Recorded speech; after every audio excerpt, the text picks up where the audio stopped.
Hello my dear students.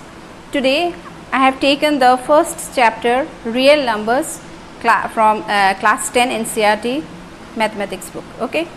So the chapter is real numbers. Now what do you mean by real numbers? Now when we talk about numbers, there are different types of numbers. Now tell me, suppose I have started from 1, 2, 3. So these numbers are having some specific name. Do you remember?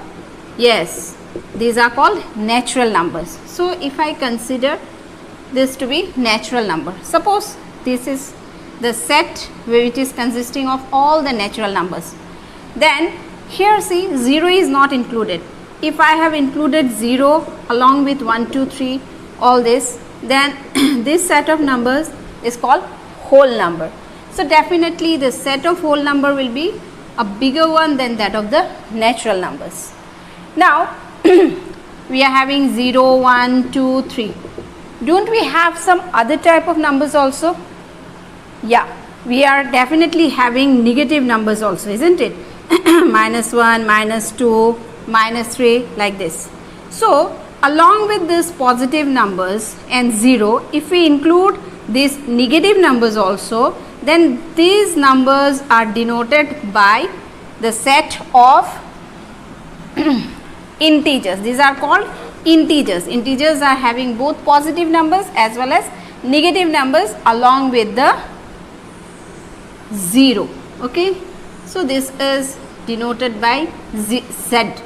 Okay, generally it is denoted by Z, the letter Z. So here we are having suppose -3, -2, -1, 0, 1, 2, 3, and it goes on, isn't it? Here I have given dots because here also it may extend up to -infinity, here up to infinity, plus infinity, isn't it? So this is the set of integers. Now we are, suppose you consider this to be our number line. This is 0, they are all positive integers, here all negative integers. Now you have done in earlier classes, you have plotted the numbers which may fall in between two integers. What are these called? Yeah, in between two integers we are having infinite number of, what are these called? Rational numbers. So the set of rational numbers consists of integers as well as the set of rational numbers consists of these integers along with some other numbers which lie between any two consecutive integers. Okay, this is denoted by the set Q. Now you know how to define a rational number. Rational number is a number which is given in the form P by Q, where P and Q are integers and Q is not equal to 0. So it means that all the integers are also rational numbers, all the whole numbers are also rational numbers, all natural numbers are also rational numbers. So till now we have got this much idea. Now can you think of some numbers which cannot be expressed in this form, P by Q form? There are some numbers which cannot be expressed in the P by Q form. Can you think of such numbers? Any number? Suppose √2. See, you may say that √2 can be written as √2 by 1 where Q is not equal to 0, but what about P? P also has to be an integer. Is √2 an integer? No, it is not an integer. That's why we say that this √2 is not a rational number. So if it is not a rational number, then what number is this? These numbers are called irrational numbers. See, √2, √3, √5. You may think, why not √4? Why I have excluded √4?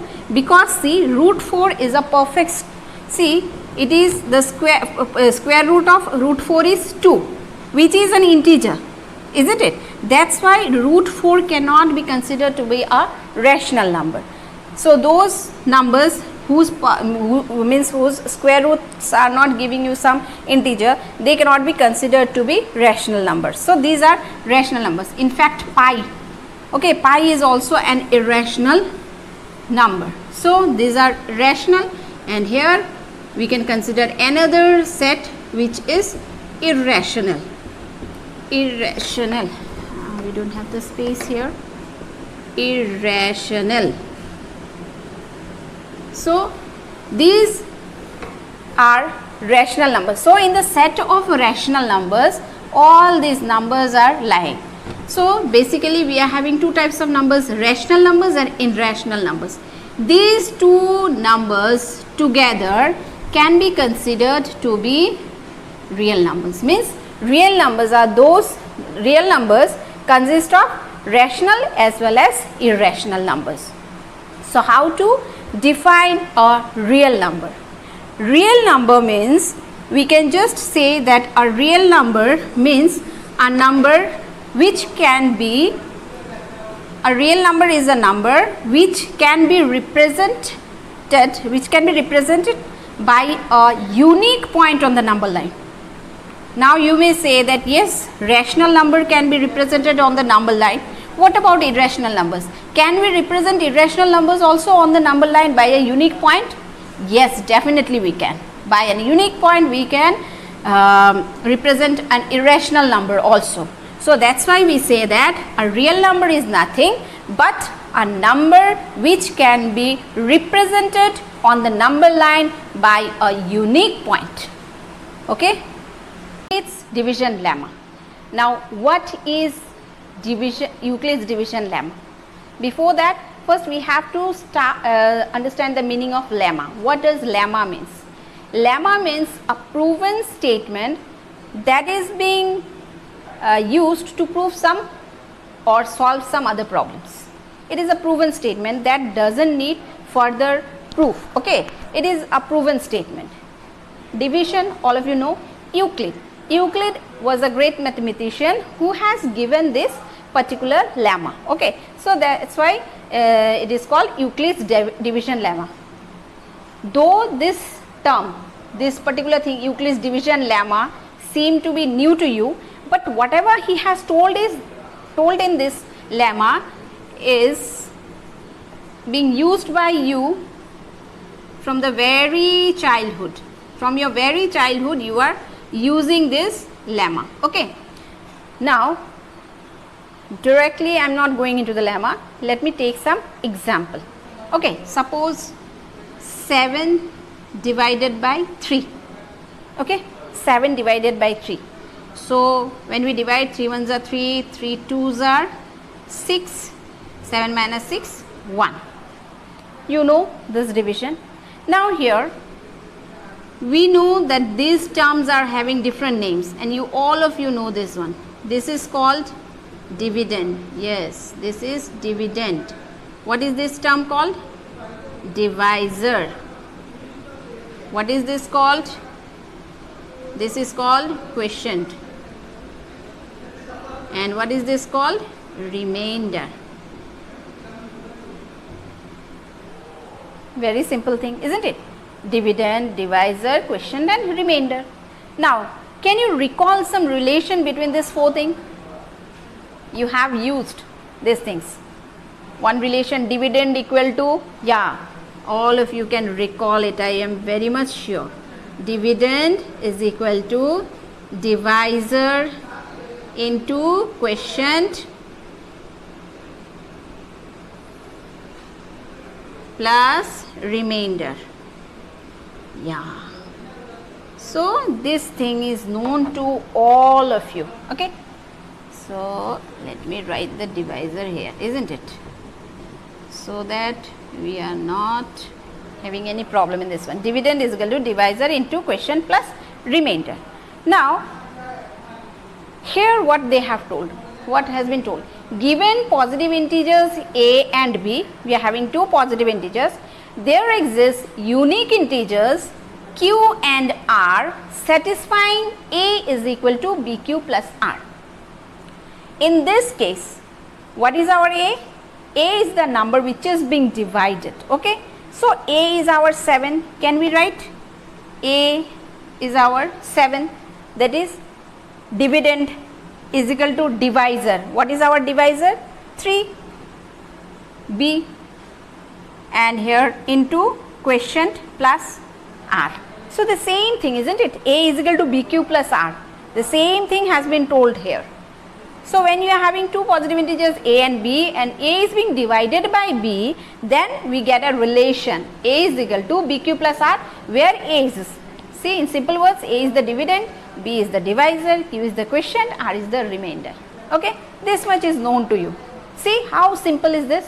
Now this particular line where r is less than b and greater than or equal to 0, it means what? R can have the values starting from 0 and up to less than b. Means in this case, what is our b? Our b is 3. It means that our remainder can have what values? It can have 0, it can have 1, it can have 2, it can have 3. See, R can have 0, it can have 1, 2, 3.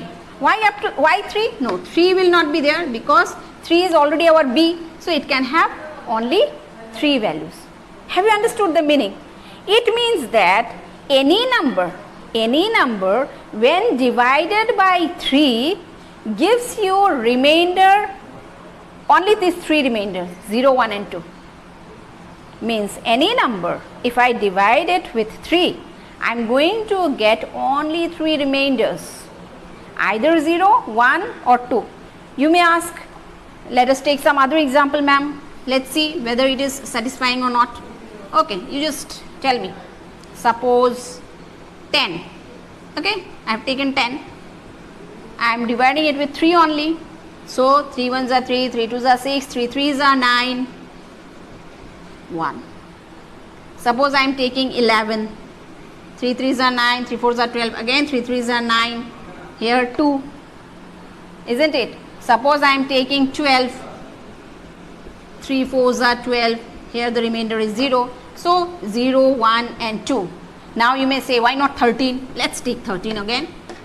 13, 3 fours are 12, again see 1.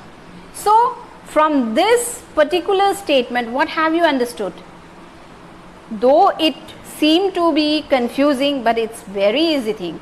When you are having two positive integers a and b, then there exists unique integers q and r.